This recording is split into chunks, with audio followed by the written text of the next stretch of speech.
for everyone for joining us today. This morning, we issued our fourth quarter 2025 earnings release. This release and the slide presentation to accompany today's call are available on the investors page of our website. Joining me on the call today to go through the materials are Andy Inglis, Chairman and CEO, and Neil Shah, CFO. During today's presentation, we will make forward-looking statements that refer to our estimates, plans, and expectations. Actual results and outcomes could differ materially due to factors we note in this presentation and in our UK and SEC filings. Please refer to our annual report, stock exchange announcement, and SEC filings for more details. These documents are available on our website. And at this time, I will turn the call over to Andy. Thanks, Jamie, and good morning and afternoon to everyone. Thank you for joining us today for our fourth quarter and full year 2025 results call. I'd like to start today's call by reaffirming Kosmos's key priorities, which have remained consistent over the last year, before reflecting on our progress in 2025. I'll then talk about the operational momentum we've already built this year and the planned activity set for the remainder of the year. Neil will then take over to review our financial progress and priorities for 2026 before I wrap up with closing remarks. We'll then open the call up for Q&A. Starting on slide 3, as we close out 2025 and enter 2026, our goals of building a sustainable, lower-cost business has not changed. We're growing production from our core assets. We're laser-focused on cost reduction, and we're targeting a meaningful reduction in debt this year. We're doing all of this while high-grading our portfolio to drive down the overall break-even of the company. Turning to slide 4, which looks back on 2025. 2025 was a challenging transitional year for the company, creating the platform for a sustainable, lower-cost business. We delivered safe operations with no lost time or recordable injuries during the year. We delivered strong 1P reserves replacement of around 90% or 120% when excluding the assets we're selling in Equatorial Guinea. The Ghana licenses were extended to 2040, bringing additional reserves and reinforcing a commitment to invest in Ghana over the long term. We saw production growth every quarter in 2025 as we recommenced Jubilee drilling and ramped up GTA production. GTA was fully ramped up in the fourth quarter, with a floating LNG vessel producing at its 2.7 million ton per annum nameplate equivalent through the month of December. And finally, on the finance side, we continue to enhance the resilience of the balance sheet, reducing near-term maturities and adding more hedges to manage our oil price exposure. We didn't deliver everything we set out to do in 2025. Production growth came more slowly than expected, and net debt ended the year higher than planned. But we laid the groundwork to deliver in 2026, and we're already seeing strong progress and momentum this year. Turning to slide 5. As I said on the previous slides, our agenda remains consistent and our key priorities have not changed. We've had a strong start to 2026 with good progress across production, costs, and the balance sheet. Starting with production. The Jubilee drilling program is continuing to deliver. The second producer well came online in January and is contributing around 13,000 barrels of oil per day gross.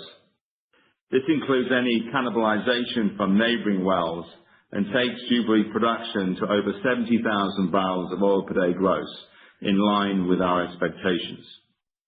5 more Jubilee wells are due online this year, which helps support further material production growth in the field. At GTA, after strong 4Q performance, production has remained high, averaging 2.9 million tons per annum equivalent year to date, with 6.5 gross LNG cargoes shipped year to date in 2026.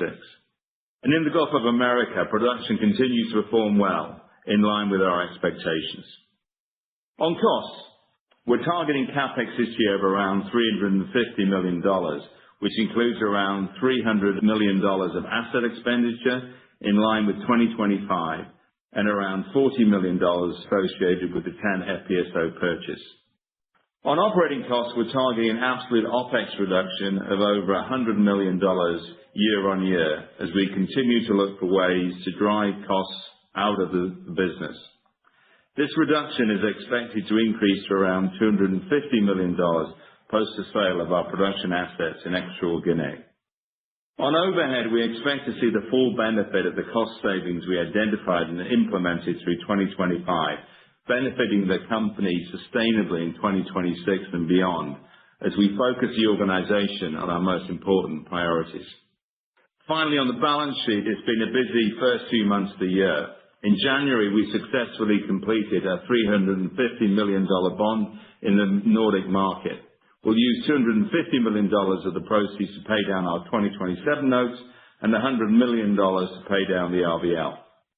On the RBL, we received a leverage covenant waiver from the bank group for year-end 2025 and mid-year 26, which allows time for our leverage to normalize with GTA now fully online and Jubilee ramping back up. On hedging, we took advantage of recent price strength to commence our 2027 hedging program. And we recently announced the sale of our producing assets in Equatorial Guinea, which enhances liquidity and accelerates debt paydown. Turning to slide 6, which provides a summary of our reserves at year-end. On 1P reserves, we have reserves to production life of around 10 years, which underpins our near-term growth activities. We also had a strong reserve replacement ratio of around 90%, largely driven by Jubilee additions post the license extensions. Adjusting for the recently announced EG disposal, 1P reserve replacement would be around 120%, demonstrating the high grading of the portfolio. On 2P reserves, we have reserve base around 500 million barrels of oil equivalent, representing a differentiated reserve life of around 20 years. This deep reserve base allows sustained 2P to 1P migration over time, as well as additional 2P recognition as projects are sanctioned to develop already discovered resources. The 2P reserve base is slightly down year-on-year, reflecting some downward revisions, largely in EG. As with previous years, our reserve data has been independently prepared by leading reserves auditor, Ryder Scott. So, in summary, we continue to have a robust and diverse 1P and 2P reserve base that underpins the sustainability of the business well into the future. Turning to slide 7. It's been a busy start to the year in Ghana with an active drilling campaign, new OBN seismic, license extensions, and a commitment to purchase the 10 FPSO. Before I get into each of these developments, I want to share some insight from a meeting in February with President Mahama in Accra. We meet regularly. As part of our discussions, we talk about the future of Ghana's oil and gas industry and about the critical role Jubilee and TEN play in the country's energy security, economic growth, and long-term development. Oil and gas remain a vital pillar of Ghana's economy. It's a major source of government revenue, supports skilled jobs, and strengthens national energy security. Continued investment in the sector today is essential if it is to deliver fully for Ghana in the years ahead. At Kosmos, we continue to see strong alignment with the country's interests and with President Mahama's administration around a clear priority: long-term sustainable investment to support higher production and ensure the sector delivers tangible benefit for the people of Ghana for many years to come. With sustained investment and a stable operating environment, the opportunity is compelling. Higher production can generate greater state revenues, while low-cost associated gas can support more reliable, affordable domestic energy for power generation and broader industrial use. Our focus is to work constructively with our partners and the government to realize that potential, driving growth, lowering costs, and ensuring these world-class assets deliver long-term value for Ghana, the partners, and all our stakeholders. Looking in more detail at the activity year to date. The drilling campaign has started positively with the J74 producer well, which came online in January. The well continues to perform strongly and is contributing around 13,000 barrels of oil per day gross, with Jubilee producing more than 70,000 barrels of oil per day gross. The next producer well, J75, is expected online around the end of the quarter, with a meaningful increase in production expected from current levels. After J75, we then have 4 additional wells to bring online later in the year, with 3 producers expected to grow production and 1 water injector to support the higher production levels. At the end of last year, we concluded the Ocean Bottom Node, or OBN, seismic acquisition over the fields. The data is now being processed using the latest technology, with the results expected to deliver significantly enhanced imaging to allow for better selection of future well locations, leading to improved recovery over the life of the fields. In February, the Ghanaian government formally ratified the license extensions for Jubilee 10 to 2040. We're pleased to have played a leading role in progressing those discussions with the government. As I said on recent earnings calls, the license extensions were an important step for the partnership to support increased investment in the fields for the long-term benefit of all stakeholders. And finally, in February, the partnership signed the sale and purchase agreement to acquire the 10 FPSO at the end of its lease term in early 2027. Signing the SPA will result in significant OPEX reduction from 2026 onwards, as the lease payments will be classified as CAPEX till early next year and then be eliminated. Turning to slide 8, which we showed last quarter, highlighting the strong correlation between drilling activity and production performance. On Jubilee, the partnership returned to drilling in the middle of 2025 with J72, the first producer well of the 25-26 drilling program, which largely arrested and offset field decline in the second half of 2025.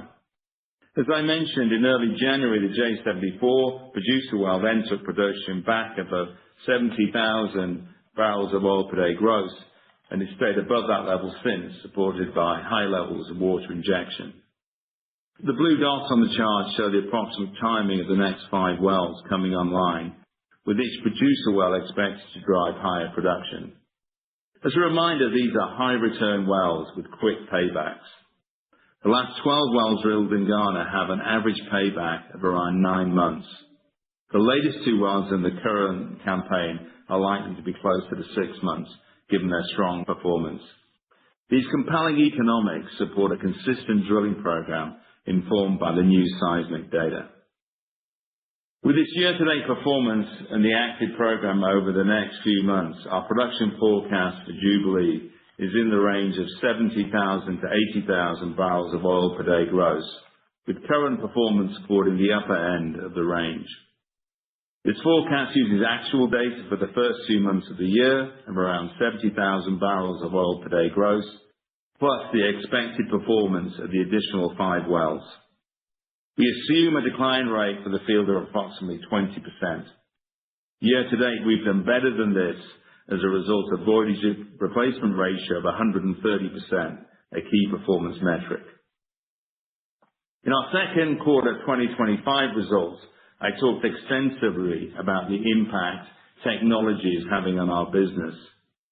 And in Ghana, we're already seeing the positive impacts of the 4D seismic shot last year. The improved imaging gives us increased confidence in the performance potential of the asset, and the year-to-date performance has been very consistent with our modeling. We look forward to integrating the OBN data with the 4D NAS data to help select the best well locations for the 27-28 drilling program, as well as optimize water injection to manage future decline. With the license extensions, the partnership is now starting to plan the long-term investment in the fields. As we mentioned on previous earnings calls, Kosmos has been a strong advocate of regular drilling to maximize the value of a mid-life field like Jubilee, a position which was echoed by the operator in their recent trading update. So in summary, there's been a lot of progress in Ghana year to date, with an active program through the remainder of the year that should see higher production from the new wells and a partnership aligned to invest in the future. Turning to slide 9. At GTA, we've also seen a lot of progress. In the fourth quarter, the partnership lifted 8 gross LNG cargoes, with 18.5 for the full year. We also lifted the first gross condensate cargo in the fourth quarter at a small discount to Brent, another important revenue stream for the project. Production ramped up steadily during the fourth quarter, averaging the FLNG nameplate volume of 2.7 million tons per annum equivalent throughout December, and on several occasions reaching record levels of around 3 million tons per annum equivalent. So far this year, this good performance has continued, with production around 2.9 million tons per annum equivalent year to date, partly benefiting from the cooler seasonal weather. We are targeting 32 to 36 gross LNG cargoes and an additional 3 gross condensate cargoes in 2026. On costs, we expect operating costs to be lower year on year, targeting a reduction in OPEX per MMBTU of over 50%. This reflects lower costs, including the FPSO refinancing that was completed in January, alongside the higher production volumes.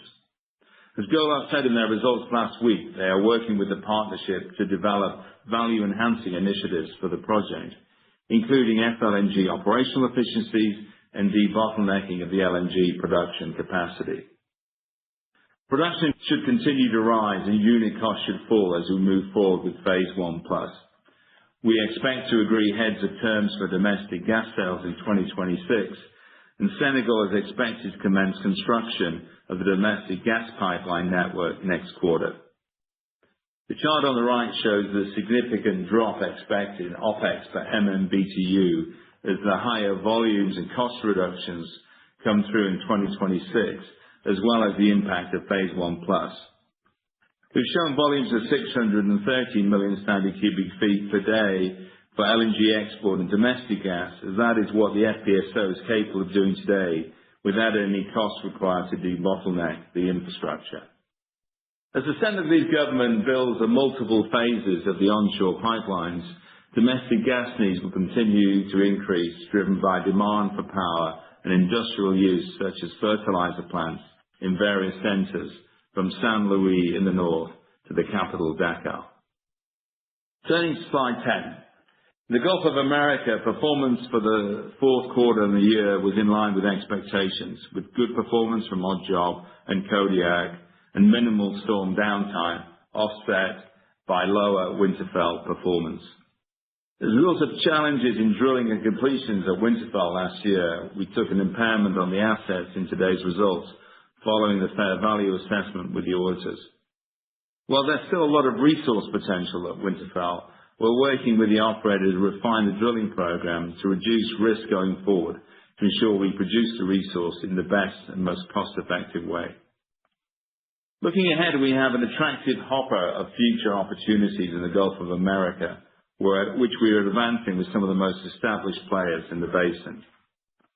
In the Atwood Wilcox, we have advanced the low-cost development plan on Tiberius with our 50/50 partner Oxy.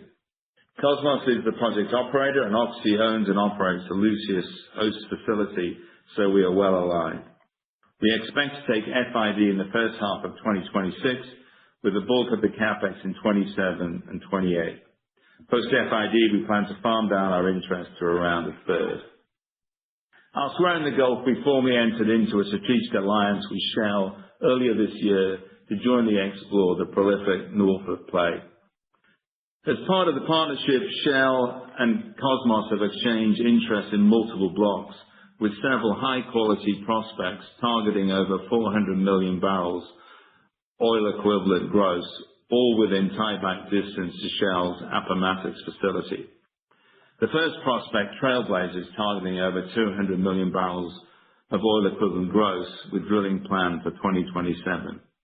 To fit within our lean capital budget this year and next, Kosmos has the ability to adjust its working interest to manage our capital exposure. Neil will now take you through the financials and the progress we're making on our cost reduction targets. Thanks, Andy. Turning now to slide 11, which looks at the financials for the fourth quarter in detail. Production was again higher sequentially due to the continued ramp-up at GTA through the quarter, achieving well in excess of the nameplate capacity in late 2025, as Andy mentioned.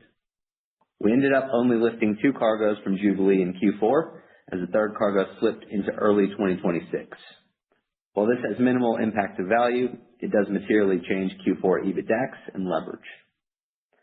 Realized price was lower sequentially, reflecting lower commodity prices, although we'd expect this to bounce back in 1Q26 with the higher prices we've seen quarter to date. OpEx was higher than our expectations during the fourth quarter, largely due to higher costs in Equatorial Guinea. DD&A was lower quarter-on-quarter, but above our guided range due to lower sales volumes than forecast. Most other line items were in line with our forecast, with CapEx materially lower, reflecting the lower than expected accrued CapEx in Ghana. Turning to slide 12. As Andy said in his opening remarks, one of the key priorities for the company, as our phase of significant investment in growth comes to an end, is to reduce costs to ensure we continue to grow our margin.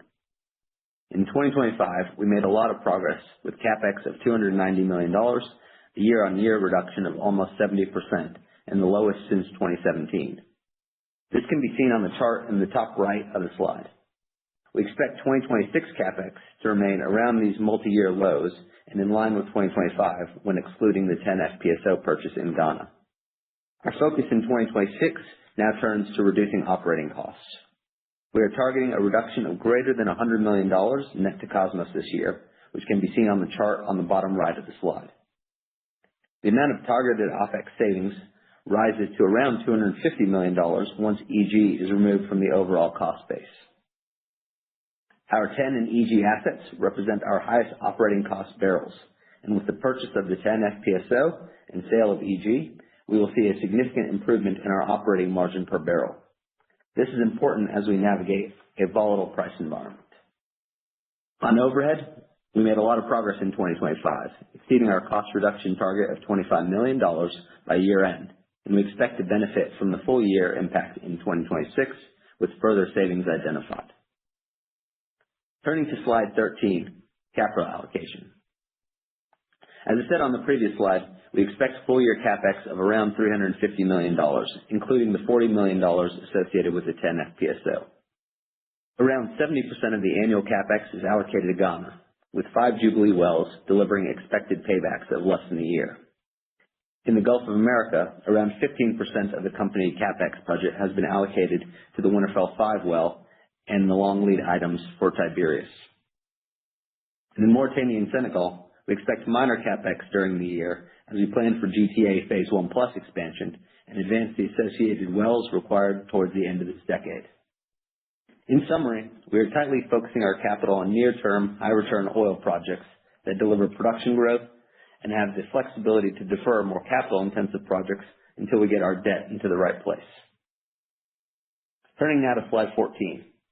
As Andy said in his earlier remarks, we have been actively working to enhance the balance sheet, paying down near-term maturities, adding liquidity, increasing our hedging, and reducing costs.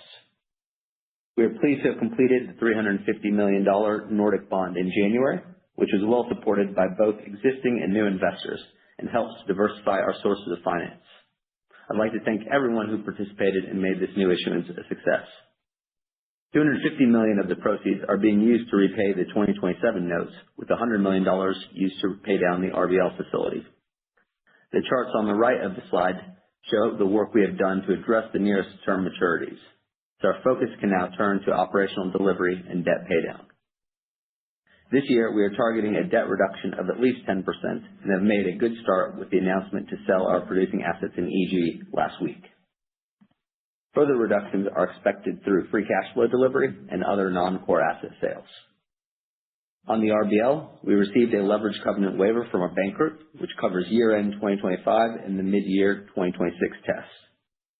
This gives us runway to improve our metrics through increasing production, reducing costs, and paying down debt. I'd like to thank our banks for their continued support in this process. Having made good progress on the maturity schedule, our next objective is to commence RBL extension discussions with our bank group this summer, which would push out the dark blue amortization blocks on the bottom right chart as we incorporate more Ghana reserves into our borrowing base. All in all, a pretty active year on financing, which demonstrates our ability to access different sources of capital. We've also been active on our rolling hedging program, taking advantage of recent price strength to hedge barrels for 2027. We now have 8.5 million barrels of oil hedged for 2026 and a further 2 million barrels hedged for 2027. Post the sale of EG, we will retain our hedges, increasing our hedge exposure in 2026 to over 50%. As hedges roll off, we'll continue to add more to protect against future downside, in particular in 2027. So in summary, we're proactively tackling our level of debt and leverage with a lot of progress in 2026 so far, with more to go. We're doing a lot to reduce costs further in 2026, and our capital allocation priorities are clear. With that, I'll hand it back to Andy. Thanks, Neil. Turning now to slide 15 to conclude today's presentation. As I stated in my opening remarks, we have three clear priorities in 2026: grow production, reduce costs, and reduce debt. This slide puts some targets against those priorities. On production, we want to deliver 15% production growth year on year, coming predominantly from our core Jubilee and GTA assets. Alongside that, we plan to deliver a 20% reduction in total operating costs. We expect the combination of higher production and lower costs to reduce OPEX per barrel by around 35%. That increasing margin, combined with our portfolio high grading, should allow us to reduce net debt by at least 10%, with scope to do better. And at the same time, we're advancing our quality growth portfolio with minimal CapEx in 2026, and we retain a deep hopper of opportunities for the future. As Neil and I have highlighted in today's presentation, the team is focused on delivery, and I'm pleased with the strong start to the year. Thank you, and I'd now like to turn the call over to the operator to open the session for questions. At this time, I'd like to remind everyone, in order to ask a question, please press star, then the number 1 on your telephone keypad to raise your hand and enter the queue. If you'd like to withdraw your question at any time, you can simply press star 1 again. Thank you. Your first question comes from the line of Charles Meade with Johnson Rice. Your line is open. Yes, good morning, Andy and Neil, and to the rest of the Kosmos team there. Andy, I appreciate all the detail you've already given us on Jubilee, and in particular, I appreciate your comments as you went through that slide 8. But in your prepared remarks, you talked a bit, I think you used the word cannibalization of bringing new wells online, and I think your operator had talked about backing out volume. So can you give us a sense for what your net adds will be as you bring new wells online? In other words, if you bring on a 10,000 barrel a day well, are you going to be is it going to be an addition of net 5 perhaps after you back out lower pressure wells? Yeah, look, thanks, Charles. Look, it's not the same for every well. That's the most important thing to remember. For instance, when we brought the last well on J74, we were actually able to bring it into a new riser. So that actually relieved pressure on other wells, and actually, I think the net back out was kind of close to zero. Yeah. So it's not always the same. It depends on also the GOR of the well. So I think we have to be careful not to just do it by rule of thumb. But if you were to get into that conversation, all right, and you understand what I'm saying, yeah? It's not always the same, yeah? Right. Yeah, all right. So, but a rule of thumb, if you're sort of looking at a well that is, coming on at 10,000 barrels a day, sort of on average, you might get a sort of 2,500 barrel a day back out. Yeah. So I think that's the way to think about it. Yeah. For some, it could be slightly more. Clearly, for a well like J74, essentially zero. Yeah. And again, the final point to make is that all of that is included in our forecasting. So you can model exactly what the well is doing, what the GOR is going to come on, what impact it has on the infrastructure, which riser it's coming into, etc. Yeah. So it's obviously part of the forecasting process. Yeah, I'll let your engineers do all that modeling. Second question I have for this is on GTA and specifically the cargo guidance for the year. If we look at your 1Q guide, you have 9 to 10, and I think you said you're already at 6.5. So you're maybe kind of tracking towards the high end there. But if we look at your annual guide of 32 to 36, the lower end of that annual guide,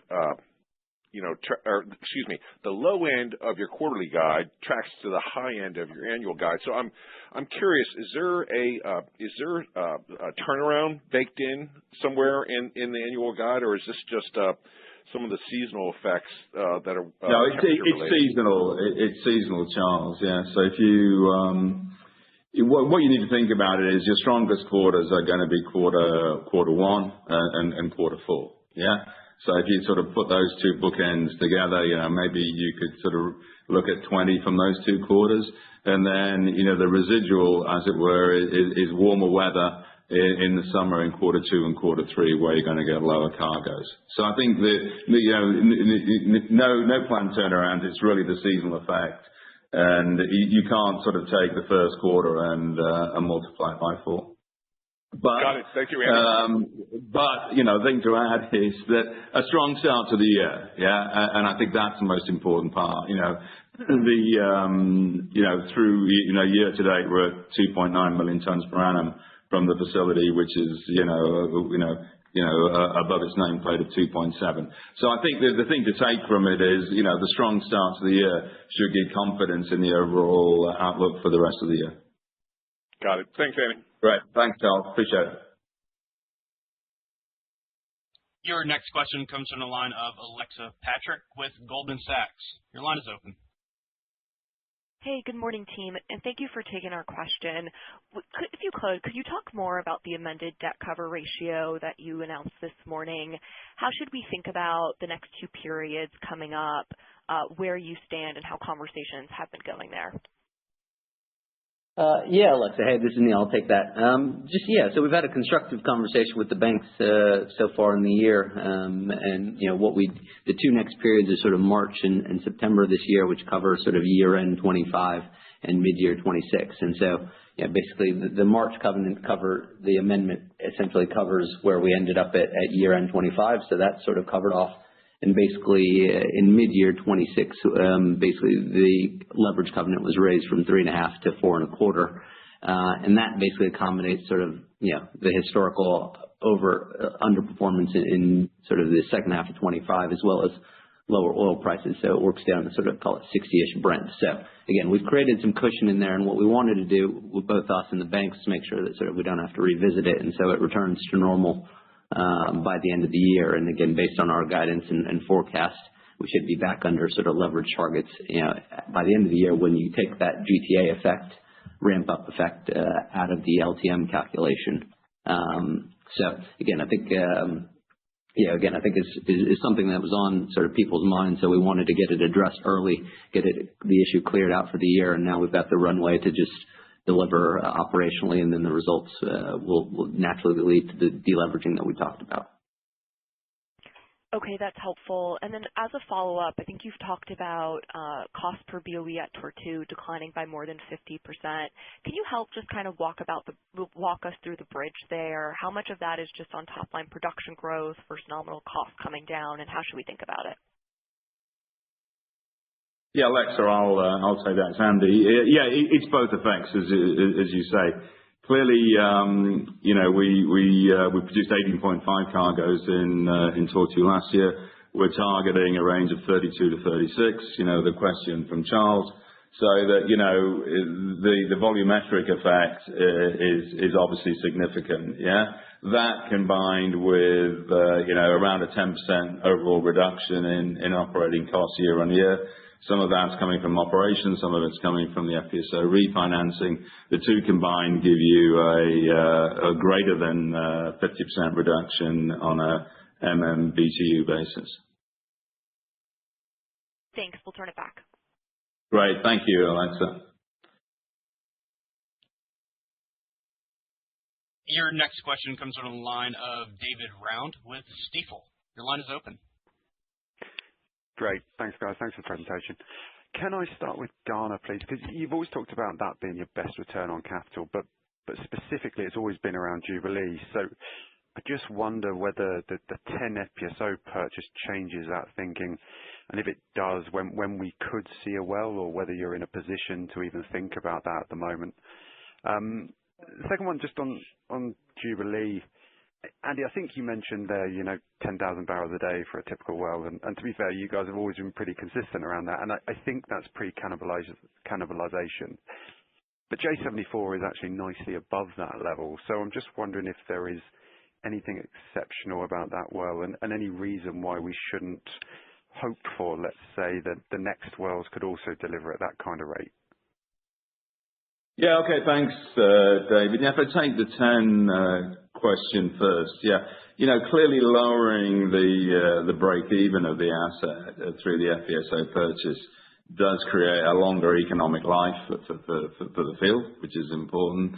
But the other thing that we're doing is we have shot the 40 and OBN over 10. So it's actually been a focus on Jubilee first to build a drilling program for Jubilee. But as you look to 27 and 28, I think there's a potential for a well in 10 on the basis of being able to bring in the enhanced seismic imaging from the NAS and the OBN. And that in combination with the lower operating cost of the asset, will the economics therefore be competitive against Jubilee? And that's ultimately what we're trying to do. And I think I would want to reinforce the comments that we made in the script around, the quality of the economics of, the Jubilee wells. They're paying back, last 12 wells, paid back, the average. That's with all the ups and downs in around 9 months. The last 2 wells, I think, closer to 6. So it's a very strong opportunity set that we see in Jubilee, and therefore, I believe that there is a competitive well in 10, but, the work on the seismic will enable us to uncover it. Yeah, in terms of the higher rates, I think the point to note, David, is that we've gone back to the core of the field. Yeah. So the J72, 74 and then 75, which is the next well that we're currently completing now, that'll be on before the end of the quarter. They're in the main part of the field where we know we've got good pressure support. We know we've had productive horizons, and these are fundamentally bypassed oil pockets, and they are, being illuminated by the seismic. So, again, we want to be, appropriately measured about the forecast, but I think, J75, we had 40 meters of pay. It'll be a 3-zone completion, similar to 72. So I think we're going to see, some of the 74. So we're going to, we should see strong performance from that well. So are there more 10,000 barrel a day wells in the field? Absolutely. Yeah. And I think that's the point to take away. And they come with good reserves and therefore very strong economics. Great. Thanks, Andy. Very quick one on GTA while I've got you. Can you just remind us how anything over 2.5 million tons is priced, please? Is it along the same? Yeah, great, David. Yeah, no, sorry, I didn't mean to cut you off. Yeah, no, exactly. It's 2.45. That's what I was going to say. It's 2.45 the contract with BP. So everything that's above that is sold under that contract. Yeah, it's exactly the same pricing. Yeah. Okay, brilliant. Thank you. Great. All right. Thanks, David. Your next question comes from the line of Christopher Bucky with Clarkson Securities. Your line is open. Hi guys, this is Christopher from Clarkson, and thank you for taking my questions.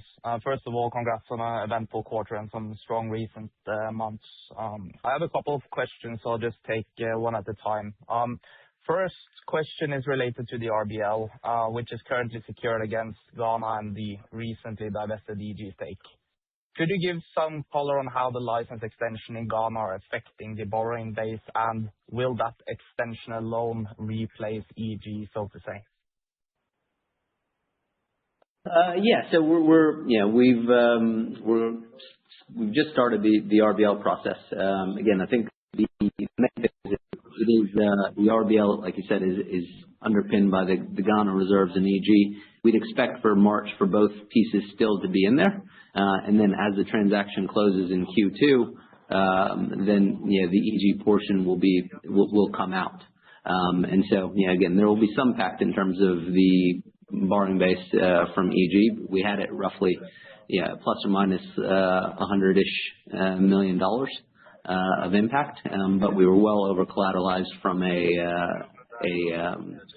Ghana perspective. And again, so I think net you won't see much impact from EG in 1Q, but clearly by the time we close the asset sale in mid-year, there'll be an impact to the RBL as a result of that transaction.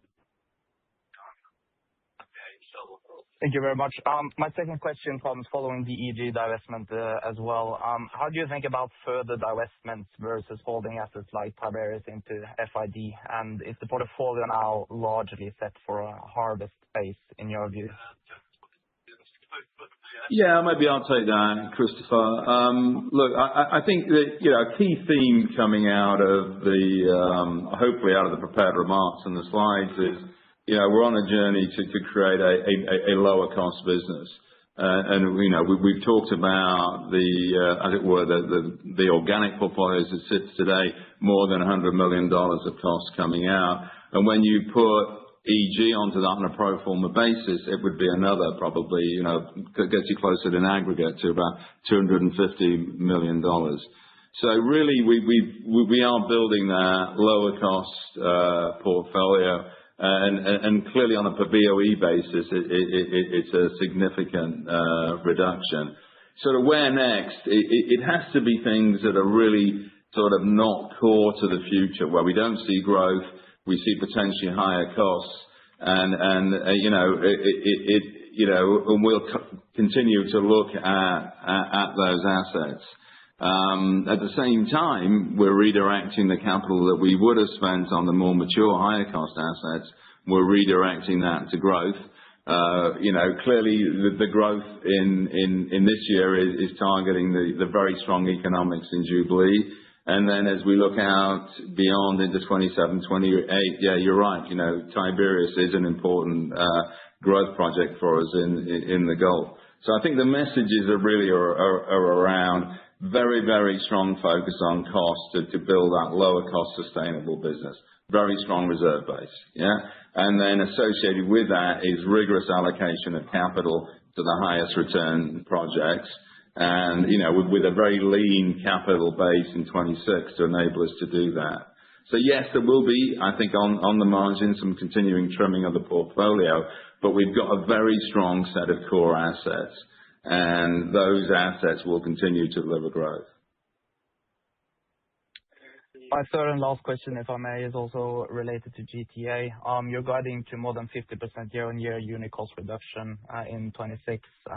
Can you please help me understand what kind of the steady state cash OpEx per MMBtu looks like at, let's say, 2.7 to 2.9 MTPA, and how much of that reduction comes from the FPSO refi versus kind of operational efficiencies? Yeah, so if you look at it, the big driver initially is in the step up in volume, and we have a chart in the pack that shows the absolute numbers. They're on the chart on slide. Maybe if I answer the question in a different way, Christopher, when you look at sort of just the absolute cost reduction in 26 versus 25, about half of that is the FPSO refinancing, and half of that is that sort of the startup cost piece coming out. And as Andy alluded, sort of there's more to go on the operating costs from a pure perspective to pull out of the system. And then while the changes are slightly larger than that, there's a slightly increased FLNG toll just because we're pushing more volume through the Golar vessel, and they get paid on a per molecule basis. So net, for those two are a little larger than 10%, but when you include the FLNG higher toll, it sort of gets to around 10% on the total into 26. then you should see a further reduction into 27. Yeah, and the actual numbers are shown there on slide 9. But again, I think what I'd add to that, Neil, is you sort of, there's no required investment really to deliver up to the 630, which is the additional increment from the domestic gas. So as that starts to come through on phase 1 plus, you see another step down in the net OpEx per dollar per MMBTU. Fantastic, guys. Thank you very much. Great. Thanks, Christopher. Your next question comes from the line of Stella Cridge with Barclays. Your line is open. Hi there. Afternoon, everyone. Many thanks for all the updates. There was 2 things, if I could ask, please. The first is on Tiberius. When you're talking about the farm down, is the idea that the new partner covers their kind of pro rata share of capex, or just if you could just talk us through how that transaction might work? And then secondly, I was just wondering how you were thinking about the amortizations on the Shell loan. What would be your base case for addressing those? That would be great. Thanks. Yeah. Hi, Stella. I'll take those. In terms of Tiberius, yeah, when we and Oxy will both look to sort of farm down, we're both 50/50 partners today, and the goal is to get sort of a third partner in there who's at a third. And so, the idea is that they clearly pay their own capital cost, and there's some back cost, and then potentially some additional consideration. So that's sort of the structure that we're looking at post sort of FID to bring in that partner.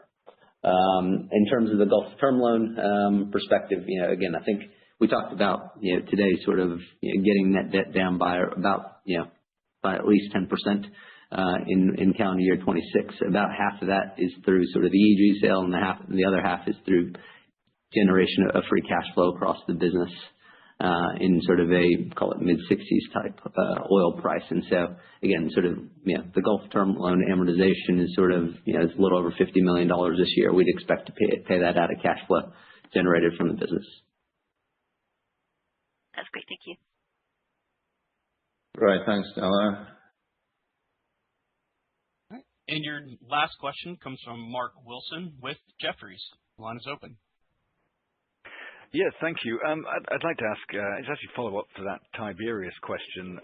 Certainly the Gulf of America did seem the most material new information I felt from this. And so following on from that, the results talk to an FID and farm down in the first half. So we're pursuing those 2 situations in parallel. Those would be that would be the first question. Should we consider that an FID and a farm down are things that come together, one and the same? Thank you.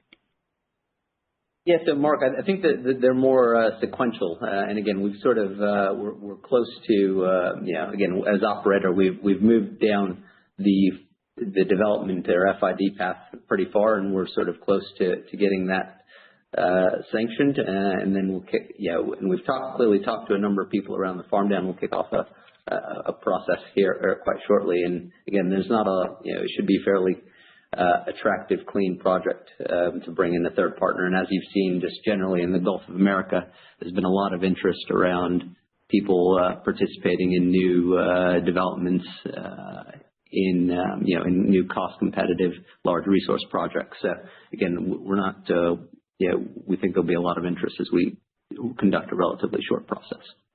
Okay, thank you. And then the other new information in the Gulf was this strategic alliance with Shell. You talk about being aligned across 10 blocks now.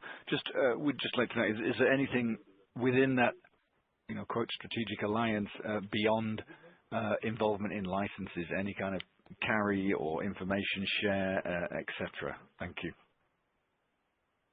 Yeah. So, Mark, I'll take that. So, as you know, we've had a long, good working relationship with Shell. A few years ago, we sold them our exploration assets across the portfolio in terms of the frontier licenses. We signed the term loan with them in the Gulf. And for a couple of years now, we've been having sort of an ongoing conversation on how we can collaborate in the Gulf. And clearly, they're the largest producer in the area, and they have access to a bunch of infrastructure, which, as we push forward our strategy around ILX in the Gulf, having access to infrastructure is clearly helpful. And so we've been discussing for some time in terms of how can we, put together our capabilities to create sort of a mutual benefit for both companies. And so we agreed sort of alliance to start here around the Norphlet trend.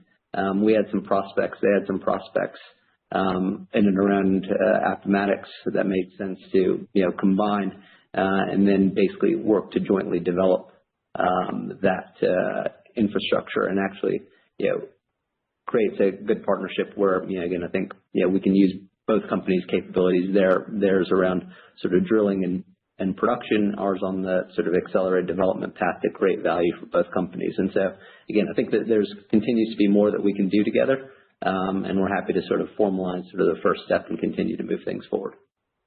Yeah, and if I could add, Mark, it's not just about the license exchange. There is a commitment to drill Tiberius, which is the high-rank prospect actually between us in early 27. And again, it's about a theme really about ILX. So this is Norphlet, but it's ILX around Appomattox, where there is knowledge available on the host platform there. So no, I like the coming together. Actually, they've obviously got huge knowledge of Norphlet the development. So being able to leverage their knowledge onto our prospects has been great. And clearly for them, it's about finding how they sort of high grade and create a larger inventory to drill. So yeah, lots to do now. And again, we look forward to updating you on Tiberius when we get started. Trailblazer when we get started. Yeah, Trailblazer, understand that. And then just one point, a bit of housekeeping here on your group production guidance, the 70 to 78. Can we just let us know where EG sits in that? Is there a number? I'll let Neil give you the exact. Thank you. Yeah, so it is dug in the footnotes, but Mark, it's about 6,000 barrels a day in the guidance on average is contributed to EG. And so again, it's in the full year guidance. What we'll do is, again, given the uncertain closing time, in terms of does it close exactly in 2Q, 3Q? What we'll do is we'll reissue guidance, but we've broken out the components in the footnote there so that you can make an assumption around what that is and therefore the impact to the full year depending on when it closes. And equally true, all the costs from EG are in the year as well. Correct. Yeah. Mark. So when it's closed, we'll have some production will come out, but also some costs will come out. Decent chunk of cost will come out of the business. Got it. Okay, great. Thank you. I'll hand it over. All right, appreciate it. Thank you. Thank you. And with no further questions in queue, that concludes our question and answer session. Thank you all for joining. You may now disconnect.